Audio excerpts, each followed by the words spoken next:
Hello dear students, welcome back to Google chemistry. आज हम बात करते हैं अपने फोर्स का सेकंड टॉपिक। फोर्स के जस्ट आगे हम बात करेंगे। तो इससे पहले हमने जाना था फोर्स के बारे में सिर्फ और सिर्फ बेसिक पॉइंट्स को, कि आखिर फोर्स होता क्या है और लेवल तक इसको डिफाइन कैसे कर सकते हैं। और इसके बाद हमने जाना था टाइप ऑफ फोर्स के बारे में। तो दो टाइप के फोर्स होते हैं, contact force and non contact force. ठीक है, तो इतना हमने सीखा था पिछले लेक्चर पे। आज हम बात करते हैं अपने न्यूटन्स लॉ ऑफ मोशंस के बारे में, कि आखिर न्यूटन साहब ने अपने बुक प्रिंसिपिया मैथमेटिका में लॉ के बारे में कहा क्या था। ठीक है ना, एक्चुअल में लॉ ऑफ मोशन के बारे में जानेंगे। और एक चीज़ आपको बता दूं पॉइंट के शुरू में ही, कि देखो आपको मैं बिल्कुल क्लियर डिफाइन करता हूं कि जो न्यूटन्स लॉ है ना, बिल्कुल लिखा गया, मैं किसी बुक्स को गलत नहीं कह रहा हूँ। बुक्स में कहा जाता है कि न्यूटन्स लॉ ऑफ मोशन है, बिल्कुल सही बात है। लेकिन आप इसको एक्चुअल में इस वे में भी समझना कि जो न्यूटन्स लॉ ऑफ मोशन है ना, वो एक्चुअल में फोर्स के टाइप को ये भी डिफाइन करते हैं। मतलब अगर हमारे इस यूनिवर्स में एग्जिस्ट में इन्फिनिटी टाइप के फोर्स एग्जिस्ट करते हैं, तो कुछ टाइप के फोर्स लॉ ऑफ इनर्शिया में आ जाएंगे, कुछ टाइप के फोर्स F बराबर ma फॉर्म में आ जाएंगे, और कुछ टाइप के जो बच गए force, that is a form of action reaction law. मतलब इसको आप इस वे में भी समझो कि फिजिक्स के जितने टाइप के फोर्स हैं इसके तहत रखे गए हैं, इस पॉइंट के तहत ये आए हैं कि कुछ फॉर्म इसमें आ जाते हैं, कुछ फॉर्म इसमें आ जाते हैं, और जो बच गए फोर्स यहाँ आ जाते हैं। और इन सब के अलावा तो मैंने इतने टाइप के फोर्स के बारे में बताया ही था। Gravity force, gravitational force, magnetic force, electric force, ये सब क्या थे? नॉन कॉन्टैक्टिंग फोर्स थे। क्लियर। और कॉन्टैक्टिंग फोर्स में क्या क्या थे? फ्रिक्शनल फोर्स पहला, क्लियर। दूसरा टेंशन फोर्स। और एग्जांपल्स आप नोट कर लीजिएगा, कॉपी कलम लेके बैठे नोट कर लीजिएगा। कॉन्टैक्ट फोर्स के भी एग्जांपल हैं, एक तो है टेंशन फोर्स, दूसरा है स्ट्रिंग फोर्स, तीसरा है फ्रिक्शनल फोर्स, और क्या हो सकता है? स्प्रिंग मास सिस्टम में जो फोर्स लगता है, force between spring and mass, वो भी आपका क्या है? कॉन्टैक्ट किसके थ्रू आता है? कॉन्टैक्ट फोर्स के थ्रू। ठीक है ना, ये चार एग्जांपल आप रिमेंबर रख सकते हैं। अब हम चलते हैं, जरा सा मन में सोचो कि अगर हम न्यूटन्स लॉ ऑफ मोशन पढ़ रहे हैं, तो फिर सबसे पहले हमारा नियम है लॉ ऑफ इनर्शिया। और लॉ ऑफ इनर्शिया को पढ़ने से पहले हमें पता तो होना चाहिए कि व्हाट इज इनर्शिया। भाई आप अगर कहते हो कि एक रेखीय वन डायमेंशनल मोशन या फिर वन लीनियर मोशन, तो उससे पहले मोशन पता होना चाहिए ना। मैंने इसी वे में पढ़ाया भी है। उसी तरह से सोचो, अगर न्यूटन्स के 3 लॉज ऑफ मोशन है, तो पहले इनर्शिया को तो समझो कि व्हाट इज इनर्शिया, तब तो इसके थ्योरम को समझोगे, लॉ ऑफ इनर्शिया। तो चलो देखो इनर्शिया क्या होता है, यहीं से बेसिक स्टार्ट करते हैं। और तीनों लॉ में से 2 लॉ को हम बहुत अच्छे से आज डिफाइन करेंगे बेहतरीन तरीके से।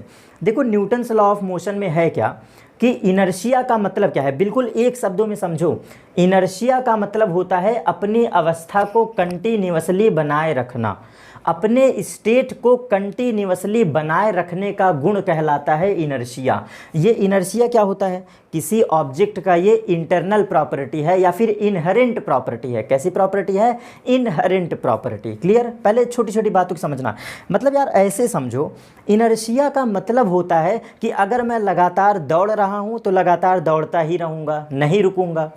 अगर मैं बैठा हुआ हूँ तो लगातार बैठा ही रहूँगा। मतलब अपने स्टेट को कंटिन्यूअसली बनाए रखने का गुण, इस प्रॉपर्टी को कहते हैं क्या? इनर्शिया। ठीक। और अच्छे वे में समझो, अगर मैं खाना खा रहा हूँ तो लगातार खाना ही खाऊं जब तक कोई रोके ना। अगर मैं खेल रहा हूँ तो मैं लगातार क्रिकेट खेलता रहूँ 5 घंटे 10 घंटे, मुझे कोई रोके ही ना। अगर मैं पढ़ रहा हूँ तो कंटिन्यूअसली 50 घंटे पढ़ लूँ, मुझे कोई रोके ही ना। मतलब ओवरऑल उस चीज़ को आप इनर्शिया कह सकते हैं जो अपने गुण को लगातार बनाए रखे। देखो इनर्शिया का मतलब होता है अपने क्वालिटीज़ को कंटिन्यूअसली बनाए रखना। ठीक। लेकिन फिजिक्स में भाई इस तरह से नहीं कह सकते ना। फिजिक्स में आप खाना खाने के गुण को थोड़ी ना डिफाइन करोगे, या फिर खेलने के गुण को थोड़ी ना डिफाइन करोगे। तो एक्चुअल में इनर्शिया को यहाँ पर इस तरह से कहा गया है कि अगर कोई बॉडी रेस्ट में है तो कंटिन्यूअसली रेस्ट में रहे, और अगर कोई बॉडी कंटिन्यूअसली मूव कर रही है या फिर मोशन में है तो कंटिन्यूअसली मोशन में रहे। और ये गुण अगर वो बनाए रखता है तो this property will say inertia. Clear. अब आगे चलते हैं। तो लॉ ऑफ इनर्शिया में ये कहा गया है, लॉ ऑफ इनर्शिया इस थ्योरी को कहता है कि कोई ऑब्जेक्ट, कोई पार्टिकल अपने स्टेट को तभी बनाए रख सकता है कंटिन्यूअसली जब तक उस पर एफ एक्सटर्नल ना लगाया जाए। मतलब लॉ ऑफ इनर्शिया की सबसे बड़ी खूबी है कि ये लॉ ऑफ इनर्शिया थ्योरम तभी वर्क करेगा जब force external is equal to zero होना चाहिए। अब कहोगे सर ये मैं क्या कह रहा हूँ, जरा अब इस सेंस को समझना, फोर्स एक्सटर्नल बराबर ज़ीरो का मतलब क्या है, फिजिक्स में क्या मतलब है इसका। देखो आप मुझे एक बात बताओ, ऐसे समझो कि अगर मैं पढ़ रहा हूँ, मुझे कोई डिस्टर्ब करे तो वो एक्सटर्नल फैक्टर हुआ कि नहीं। जैसे मैं पढ़ रहा हूँ तो कोई एक्सटर्नल फैक्टर मुझे डिस्टर्ब करेगा तभी तो मेरी पढ़ाई ब्रेक होगी ना, तभी तो हम पढ़ना छोड़ेंगे। तो ये एफ एक्सटर्नल का मतलब क्या है, वो एफ एक्सटर्नल अगर आ जाए बॉडी के ऊपर, पार्टिकल के ऊपर, तभी हमारा क्या होगा, लॉ ऑफ इनर्शिया ब्रेक हो सकता है, नहीं तो इनर्शिया लगातार चलता रहेगा। जैसे अब है क्या भाई, आप खेल रहे हो, जैसे मान लो लगातार खेल रहे हो, क्रिकेट ग्राउंड में मैच खेल रहे हो, आपसे मान लो बाहर कोई पर्सन आ जाए या फिर ऐसा समझ लो आपके पिताजी आ जाएं, तो आप उनको देखते ही क्या करोगे, रुक जाओगे ना, कि डर के मारे अरे यार इतना देर से खेल रहे हैं, अब हमें नहीं खेलना चाहिए। तो वो एफ एक्सटर्नल कौन है, आपके पिताजी है ना, तभी तो तुम्हारा मोशन रुक गया, नहीं तो तुम्हारा कंटिन्यूअसली, तुम्हारा इनर्शिया क्या था, लगातार मैच खेलना तुम्हारा इनर्शिया था, लेकिन ब्रेक कौन किए, पिताजी। तो वो पिताजी हमारे एफ एक्सटर्नल हुए कि नहीं। वही चीज़ यहाँ फिजिक्स में कहा गया है कि कोई बॉडी कंटिन्यूअसली मोशन पर तभी रह सकती है when force external is equal to zero. अगर मैं लगातार चल रहा हूं तो मैं लगातार तभी चल पाऊंगा जब तक मुझे पीछे से रोकने वाला कोई फैक्टर ना लगे। क्लियर। और अगर मैं हमेशा रुका हुआ हूं, मतलब मैं कंटिन्यूअसली एट रेस्ट पोजीशन पे हूं, तो मैं तब तक रुका रहूंगा जब तक मुझे पीछे से कोई धक्का ना लगे, कोई एफ एक्सटर्नल ना लगे। तो लॉ ऑफ इनर्शिया यही कहता है कि a body remains constant, a body remains constant if force external is equal to zero, या फिर a force act on that body force external is equal to zero।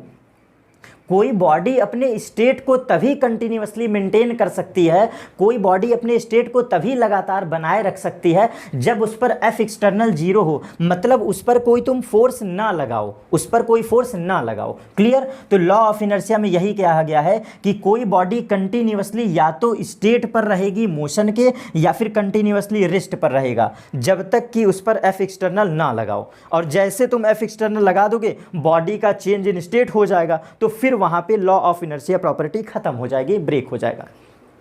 Clear, concept clear. तो last में one line में revise कर देता हूं। Law of inertia का मतलब यही है कि अगर हम फोर्स एक्सटर्नल ना लगाएं, force F external is equal to zero, तो उस कंडीशन में हमारे बॉडी का स्टेट लगातार बना रहेगा, और इस स्टेट को कंटिन्यूअसली मेंटेन करने की प्रॉपर्टी कहलाती है लॉ ऑफ इनर्शिया, और इसी थ्योरम में इसको कहा गया है। ठीक है ना। तो अब इसके टू टाइप हो जाते हैं, लॉ ऑफ इनर्शिया के दो टाइप हो जाते हैं। वो दो टाइप आपका कहता है inertia of rest and inertia of motion. Clear समझना, यहाँ पे इसके दो टाइप डिफाइन हो जाते हैं, inertia of rest, inertia of rest, और दूसरा कहा गया है इनर्शिया ऑफ मोशन। क्लियर। अब जरा समझना ये दो टाइप क्या कहते हैं। ये दो टाइप बस इसी को डिफाइन करता है, इस बात को कि अगर कोई बॉडी कंटिन्यूअसली, जरा समझो इनर्शिया ऑफ रेस्ट, गुण तो इसके अंदर इनर्शिया का ही है ना, तो यहाँ पर भी इस बात को डिफाइन किया गया है कि कोई ऑब्जेक्ट अगर कंटिन्यूअसली रेस्ट पर ही है तो वो कंटिन्यूअसली रेस्ट पर ही बना रहना चाहती है जब तक यहाँ पर भी एफ एक्सटर्नल जीरो ना हो जाए। मतलब ये भी केस तभी मेंटेन रहेगा force external is equal to zero. आप मुझे सामने देखो, प्रत्यक्ष रूप से बेटा सब कुछ फिजिक्स फील कर लो। आपके सामने मैं खड़ा हूं, अगर मैं कंटिन्यूअसली रेस्ट पर हूं, इसका मतलब क्या है, मेरे ऊपर फोर्स एक्सटर्नल जीरो है ना, तभी तो मैं खड़ा हूं। अगर कोई मुझे पीछे से धक्का दे दे तो एफ एक्सटर्नल वर्क करेगा कि नहीं, और तुरंत हमारा स्टेट बदल जाएगा। तो यही इनर्शिया ऑफ रेस्ट कहता है कि कोई body continuously at rest state पर है, या कंटिन्यूअसली वो अपने मेंटेन को, मतलब अपने स्टेट को मेंटेन किया है एट रेस्ट, तो वो रेस्ट पर ही रहेगा। अगर कोई बॉडी कंटिन्यूअसली रेस्ट पर है तो रेस्ट ही रहेगा जब तक उस पर force external is equal to zero ना हो, ठीक है ना। उसी तरह से same second property inertia of motion, ये इस बात को कहता है कि कोई बॉडी कंटिन्यूअसली मोशन पे तभी रह सकती है, कोई बॉडी कंटिन्यूअसली मोशन पे तभी रह सकती है when force external is equal to zero. मैं लगातार अगर चल रहा हूं तो मैं लगातार तब तक चलूंगा जब तक कोई मुझे रोकने वाला ना आए, और वो रोकने वाला factor is F external. Clear.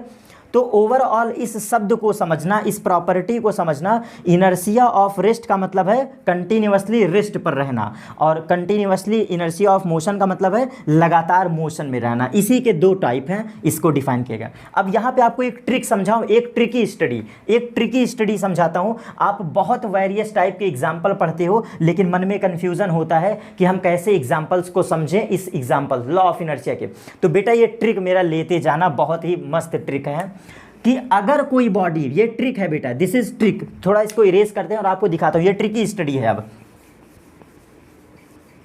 आप एग्जाम्पल पढ़ते हो तो समझ में नहीं आता ना कि वो इनर्शिया ऑफ रेस्ट का एग्जाम्पल है कि example of inertia of motion है। तो मेरा ट्रिक समझ लेना, अगर कोई बॉडी रेस्ट से मोशन पर हुआ, मतलब कि अगर कोई बॉडी रुका था, रुक कर चलना प्रारंभ कर दे, कोई बॉडी अगर रुकी हुई है और ये रुक कर क्या कर दे, चलना शुरू कर दे, तो this is always and always example of inertia of rest. Inertia of rest, इस ट्रिक को कैसे समझे सर?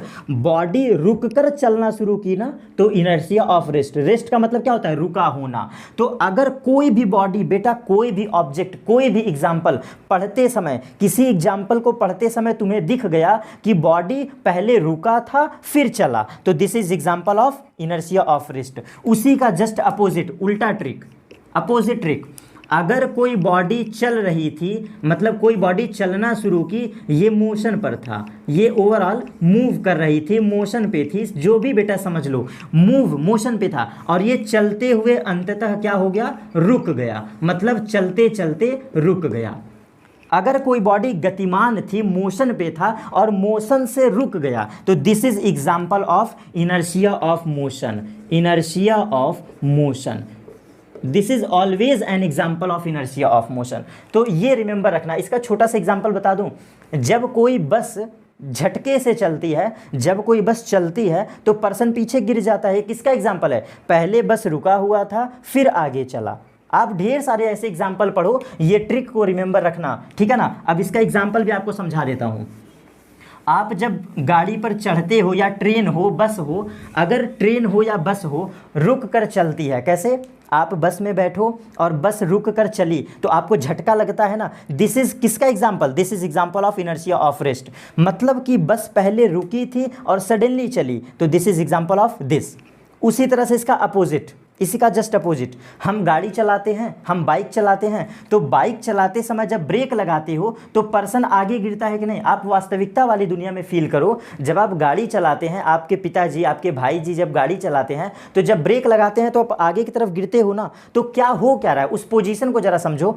आप गति में थे, आप मोशन में थे और ब्रेक लगाए, तो गति से गाड़ी रुक रही है ना, ब्रेक लगाने से गाड़ी रुकेगा ना, तो गति से रुके, इसका मतलब एग्जाम्पल ऑफ मोशन।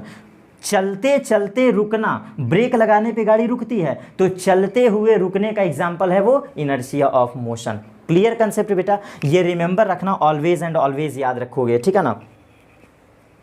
अब हम चलते हैं सेकंड लॉ ऑफ मोशन के बारे में, सेकंड लॉ ऑफ मोशन, ठीक है ना। तो अब जरा समझना सेकंड लॉ ऑफ मोशन क्या है, इसको मैं बिल्कुल आसान वे में समझाऊंगा आपको। दो लॉ ऑफ मोशन हमें बहुत अच्छे से सीखना है और थर्ड फिर नेक्स्ट लेक्चर पे सीखेंगे। तो सेकंड लॉ ऑफ मोशन ये आपके लिए मोस्ट इंपॉर्टेंट है, जिसे कहते हैं न्यूटन्स लॉ ऑफ फोर्स या फिर law of force, Newton's second law, ठीक है ना। और इस सेकंड लॉ को एक्चुअल में लॉ ऑफ फोर्स भी कहते हैं बेटा, ये भी समझ लेना, लॉ ऑफ फोर्स भी कहते हैं, जिसको हम लोग इन शॉर्ट में कहते हैं F बराबर ma। This is law of force, बिल्कुल क्लियर। अब चलो इसको बेसिक बचपना वाली भी लैंग्वेज पढ़ेंगे और तब लास्ट में टफेस्ट लैंग्वेज पढ़ेंगे। तो ये लैंग्वेज ये कहता है कि किसी बॉडी का अगर मास ज़्यादा है तो उस पर लगने वाला फोर्स भी ज़्यादा होगा। और उसी तरह से अगर किसी बॉडी का एक्सीलरेशन ज़्यादा है तो उसका फोर्स भी ज़्यादा होगा। अब इसको डिफाइन करते हैं, ये है क्या? External force. अब मैं इस चैप्टर में फोर्स की बात करूंगा तो मैं फोर्स नहीं बोलूंगा, मैं एक्सटर्नल फोर्स बोलूंगा। External force is always directly proportional to the mass of body. जो भी फोर्स होता है वो उस बॉडी के मास के डायरेक्टली प्रोपोर्शनल होता है। जिस बॉडी का मास जितना ज़्यादा उस पर वर्क करने वाला फोर्स उतना ज़्यादा। क्लियर? ये क्लास 9th में आप लोग पढ़ते हैं ना, force is directly proportional to M. Force का मतलब क्या है? External force. फोर्स का मतलब एक्सटर्नल फोर्स। और उसी तरह से मास क्या है? मास ऑफ बॉडी है। सेम इसी तरह दूसरा कोरिलेशन, जो फोर्स होता है वो एक्सीलरेशन के डायरेक्टली प्रोपोर्शनल होता है। अब एक्सीलरेशन किस में आएगा? किसी बॉडी के अंदर एक्सीलरेशन आएगा, किसी ऑब्जेक्ट के अंदर आएगा, किसी पार्टिकल के अंदर आएगा, ठीक है ना, या किसी बाइक के अंदर। तो सेकंड कंसेप्ट कहता है force is always directly proportional to the acceleration of body. Body के एक्सीलरेशन के सीधा प्रोपोर्शनल है, डायरेक्टली प्रोपोर्शनल। अब इन दोनों को मिलाते हैं तो आप पढ़े होंगे, इन दोनों इक्वेशन को मिलाओ तो F बराबर K टाइम्स ma, और हमें F बराबर ma ले आना होता है। K बराबर 1 पुट कर दो तो न्यूटन सेकेंड लॉ आ गया, F बराबर ma। क्लियर? ठीक है ना, F बराबर ma। ये छोटा सा लॉ था जो आप पढ़े हैं, बहुत बेसिक, मैं भी डिफाइन कर रहा हूँ, लेकिन यहाँ से कुछ बातें सीखेंगे, कुछ बातें सीखेंगे। आप ये बात याद रखना, जिस बॉडी का मास जितना ज़्यादा होगा उस पर आपको उतना ही ज़्यादा एक्सटर्नल फोर्स अप्लाई करना पड़ेगा। तो इस रिलेशन को समझने के लिए याद रखना, F1 अपॉन F2 का जो रेशियो होगा वो M1 अपॉन M2 के डायरेक्टली डिपेंडेंट। कुछ सवाल आपको दिख सकते हैं तो ये कीवर्ड आप रिमेंबर रखना। उसी तरह से बेटा दूसरा, ये तो मोस्ट इंपॉर्टेंट है जो अब लिखने जा रहा हूँ, इस पर तो आपको क्वेश्चन 100% श्योर दिखते हैं, और ये डायरेक्ट क्वेश्चन पूछता है कि F1 अपॉन F2 का रेशियो क्या होगा जब बॉडी का एक्सीलरेशन का रेशियो समथिंग हो, 2 हो, 3 हो, 4 हो, 5 हो। आप ऑलवेज ऐसे ही सवाल लगाओगे तो फोर्स का एक्सीलरेशन के साथ सीधा रिलेशन होता है। ये क्वेश्चन बेटा पूछा गया है, फोर्स और एक्सीलरेशन का सीधा संबंध। ऐसे आपको एक फोर्स 2 फोर्स दे देगा, कोई एक एक्सीलरेशन दे देगा, चौथे एक्सीलरेशन की डिमांड कर लेगा। क्लियर? तो ये तो था बेसिक बातें। अब चलो इसके बाद अब इसका रियल में लॉ पढ़ते हैं। तो सेकंड लॉ ऑफ मोशन क्या होता है? F बराबर ma। F बराबर ma, ठीक है ना, F बराबर ma। चलो इसके बारे में हम लोग सीख लिए कि F बराबर ma होता है। अब थोड़ा सा आपको एक बात समझाता हूँ कि एक्चुअल में न्यूटन्स लॉ क्या है क्लास 11th वालों के लिए। भाई इसको मैं लिख भी दे रहा हूँ, क्लास 11th वालों के लिए एक्चुअल में क्या है ये आपको लिखना है, ये तुम्हारे कॉपी में जाना चाहिए, क्योंकि एक्चुअल में 11th में आप बड़े हो चुके हो तो आपको अच्छी लैंग्वेज लिखना है। अब जरा समझना ट्रिक, याद करो बेटा, मेरी डेफिनेशन मैंने आपको समझाया था, एक्सीलरेशन बराबर delta V by delta T, मैंने कुछ ऐसा बोला था ना। अब उसी तरह से लैंग्वेज पे आना। न्यूटन्स सेकंड लॉ एक्चुअल में इस बात को कहता है कि force external is always a form of rate of change in momentum. Rate of change in momentum, बेटा इस बात को कभी मत भूलना, न्यूटन ने इस चीज को वास्तविकता में कहा था। उन्होंने F बराबर ma, F is directly proportional to m नहीं दिया था। क्लास 11th में डीप डेफिनेशन कहता है कि force external is always a form of rate of change in momentum.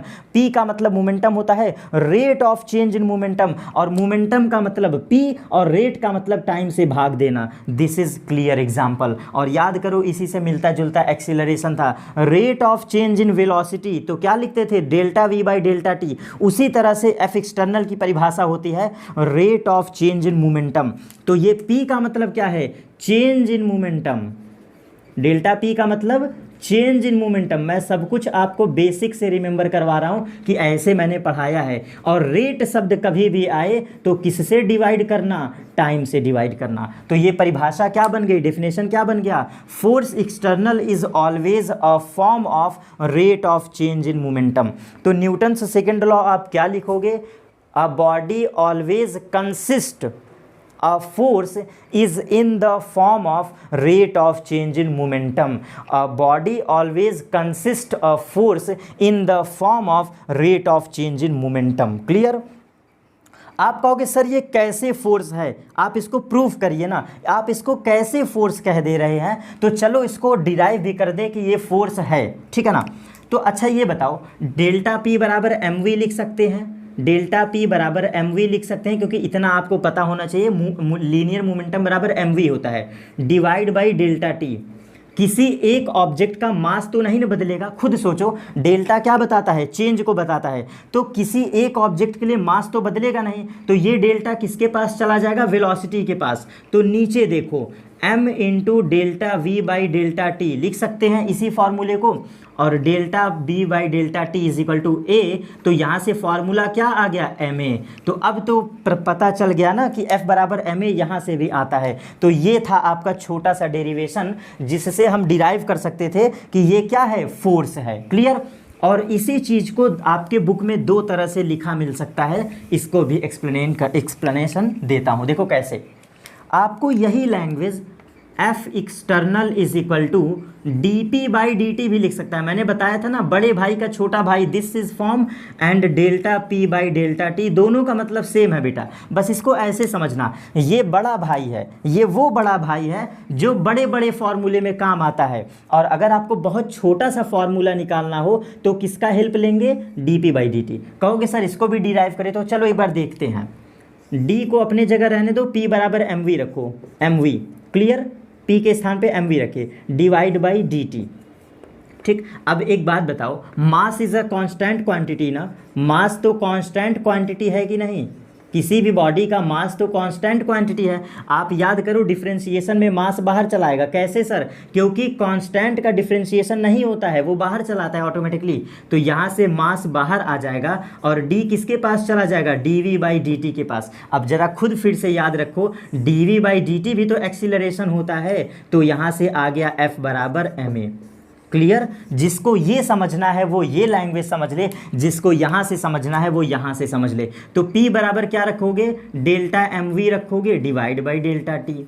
और मास तो कभी चेंज नहीं होता है एक ऑब्जेक्ट का। भाई ये फोर्स किस पर निकाल रहे हो, किसी पर्टिकुलर एक ऑब्जेक्ट पर ना, तो मास तो बदलेगा नहीं, तो ये डेल्टा इसके पास चला जाएगा, m into delta V divide by delta T, और this is ratio of m into ए।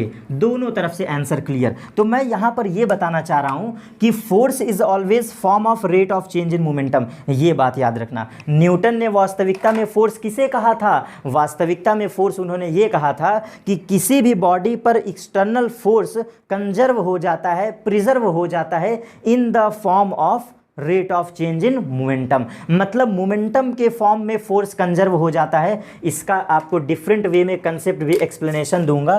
तो ये थी कुछ बेसिक बातें, और इसके बाद अब हम यूनिट के बारे में बात कर लेते हैं, क्योंकि बस जब फोर्स पढ़ रहे हैं तो यूनिट भी सीख लेते हैं। तो F बराबर एम ए से हम लोग यूनिट बेसिक बातें पढ़ ले, बहुत बेसिक है बेटा, बहुत बचपना लैंग्वेज है। F बराबर एम ए, तो आप मुझे बताओ यूनिट ऑफ मास क्या रखोगे, KG. Unit of acceleration is equal to metre per second square, metre per second square. तो ये आपका आंसर हो गया, जो कि आपको कभी नहीं भूलना है, ठीक है ना भाई। मास का यूनिट रखो, एक्सीलरेशन का यूनिट रखो, मल्टीप्लाई कर दो, this is answer, this is answer. ये किसका आंसर है, फॉर्म देखो, किग्रा मीटर सेकंड, मतलब ये MKS फॉर्म है, ये MKS फॉर्म है किसका, फोर्स का MKS यूनिट ये हो गया। तो CGS की बात कर लेते हैं।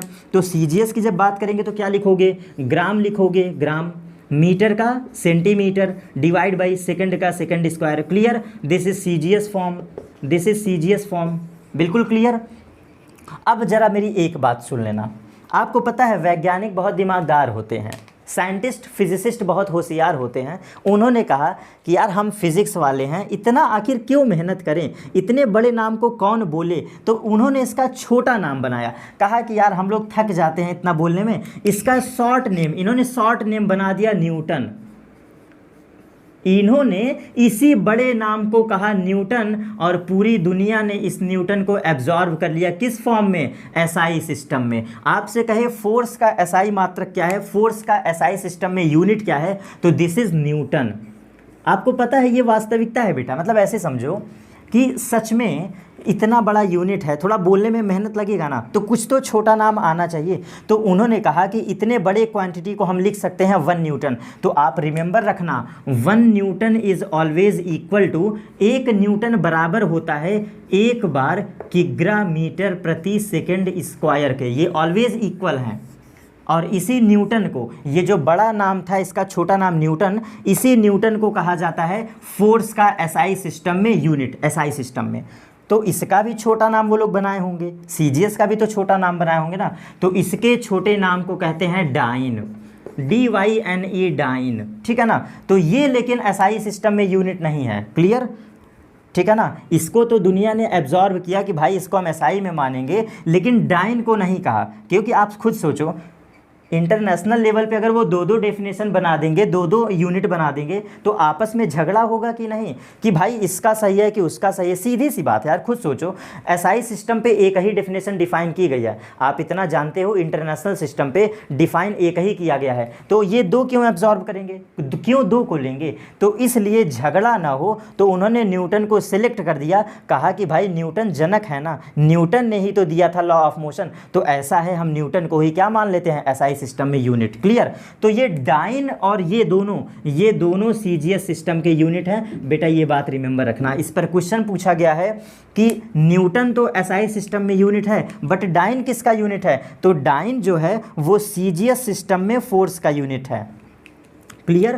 तो ये 2 मात्रक मैंने लिखे हैं, 2 यूनिट लिखे हैं, ग्राम सेंटीमीटर प्रति सेकंड स्क्वायर, ये भी सीजीएस में है, और डाइन, पर्टिकुलर डाइन, ये भी फोर्स का सीजीएस सिस्टम में यूनिट है, क्लियर। और ये थे हमारे 2 लॉज ऑफ मोशन, हमने 2 लॉ ऑफ मोशन के बारे में बात किया। तो नेक्स्ट टॉपिक पर बेटा हम बात करेंगे थर्ड लॉ ऑफ मोशन के बारे में, जिसको एक्शन रिएक्शन लॉ कहते हैं, तो इसको बिल्कुल लास्ट में पढ़ेंगे, ठीक है। तो फिर आई होप आपको मेरी वीडियोस पसंद आ रही होंगी, समझ में आ रही होंगी चीज़ें, बस आप कंटिन्यूअसली पढ़ते रहो, आपको चीज़ें बिल्कुल क्लियर करूँगा, विद बेसिक से विद हायर लेवल तक ले जाऊँगा। लेकिन ये बस आपके एक काम है पढ़ना, आपका एक काम है पढ़ना, ठीक है। तो ठीक है डियर स्टूडेंट्स, मिलेंगे फिर नेक्स्ट टॉपिक पर। Thank you.